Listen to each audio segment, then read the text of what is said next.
Okay. So we're looking for this height right here, x. Okay. Are these two triangles similar? Yes. How do you know? You don't know yet. Okay, so in order to set up a ratio or proportion, they have to be similar triangles. So notice this is a right angle. Is this a right angle? Yes. Okay. And then both triangles share this angle right here, right? Which means this angle must be congruent to this angle. Is that enough to say the triangles are similar? Yes. By what reason? Angle, angle.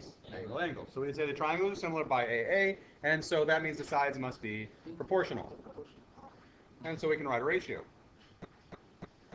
25 to which length is 85. so the 85 must equal 32 to x. How do we solve this proportion? X cross multiply. So 25 times x gives us 25x. 85 times 32 gives us something or other. Right, so sort of calculators can come in handy. So you get your whatever it is, right? And then what do we have to do? Divide by 25. Divide both sides by 25. And so we press divide to 25, and we should get.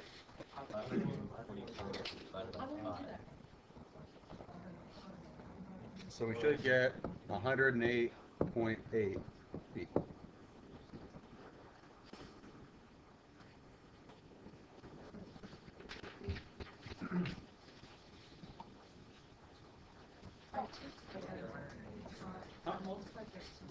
Put that in the calculator. Oh, take the decimal. Yeah, control it.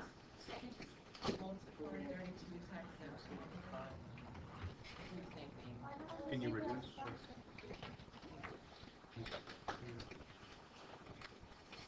I'm sorry, what did you say? Can we do what now? Multiply 32 by what? Oh, because the height of 32 multiplied by 17. Or you get 17. So you're just saying, yeah, that's what we did, Robert. That's exactly what we did. But I did it like without doing all that stuff. Easy. I disagree. I think you did exactly this. You just don't want to show any work.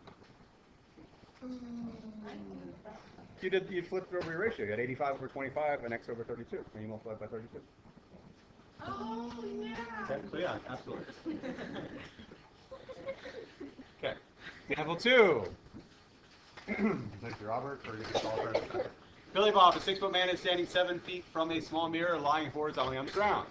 Looking down at the mirror, he sees a reflection of the top of a flagpole whose base is 20 feet on the other side of the mirror. How tall is the flagpole? Now, when you look into a mirror, and you guys have all done this experiment by accident before, you've looked in, you like peeked in a room, you saw a mirror, and you saw someone else in the room through the mirror, and they saw you, right? Whenever you see someone in the mirror, they're at the exact same angle to that mirror as you are. Okay, that's why you can look around corners and stuff with mirrors, because that angle is formed as the exact same. Okay, so when you look, if you put a mirror on the floor, you may have done this experiment in middle school. A lot of people have. Put the mirror on the floor, and you look in the mirror, and you get at a certain angle from that, you get a certain distance from it, and then you'll see the reflection. You can figure out your distance using, or your height using exactly this, using a proportion. So again, we've got two triangles. So let's draw the two triangles. Now this side we're told is 7, and this side is 6. And then we've got another triangle. Now, do the triangles here look similar? They don't, do they? Okay. But notice we've got a right angle. And then we're told the mirror, it's reflecting the same angle from the man's eye to the top of the pole. So from the man's eye, this angle is the same as this angle. So this angle is congruent to this angle. Is that enough to say the triangles are similar? So they're similar by AA. And so if we're looking for the height of the pole, we set up a ratio. So, Robert, what ratio do you want to write here? Tell me what to write. Huh? How would you set this up? Oh, 20 over 7. So 20 over 7 equals, oops, what the heck? 20 over 7 equals, someone tell me what the other... X over 6. So x over 6.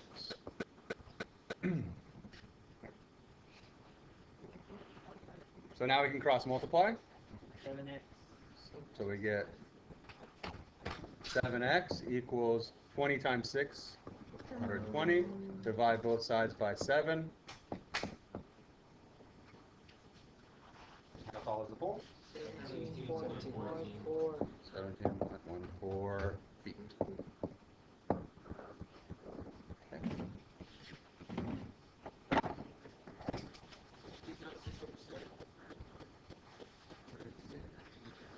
We don't want to do 6 over 7.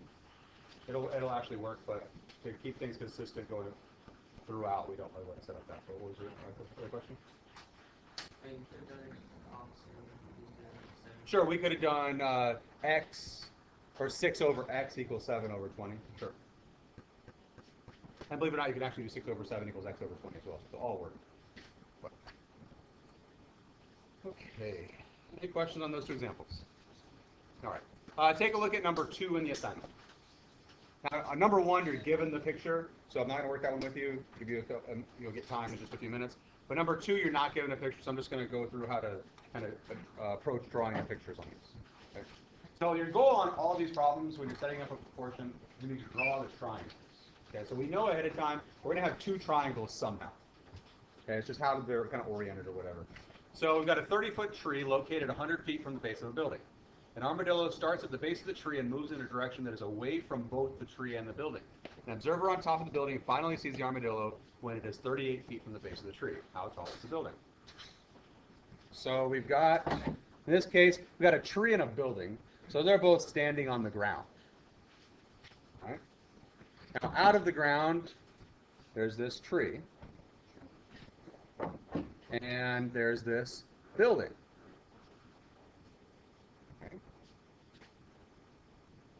And then, what's the third object that's happening here?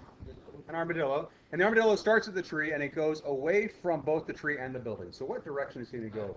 He's going to go to the left. So he's over here someplace. And when he is 38 feet from the tree, so when he's over here, suddenly the person who's standing at the top of the building can see over the tree and can see the armadillo.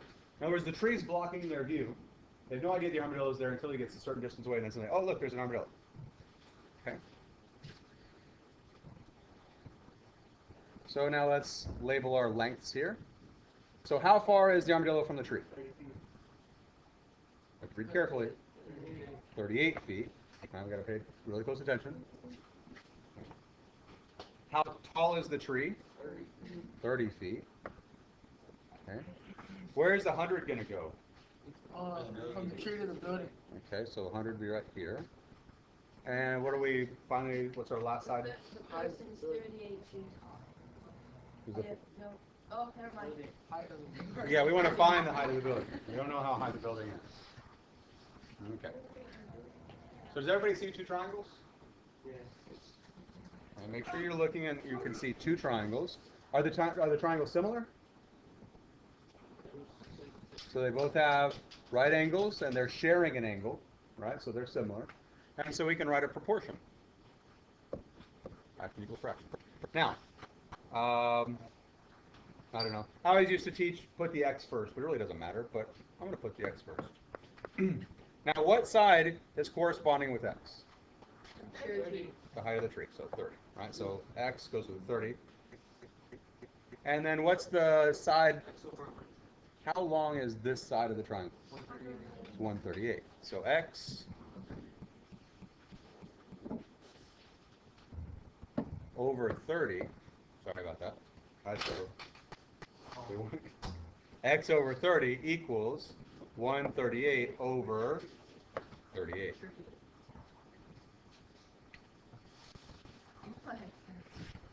So cross multiply. So we get 38x equals whatever 30 times 138 is. And then we divide both sides by 30. And so the building ends up being how much? 2.87. 2.87? Something doesn't seem right there. It's 138. I got 138? 138. I got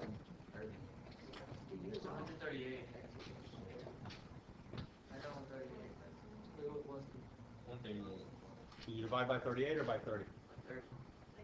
divided by 38. I got 108.9.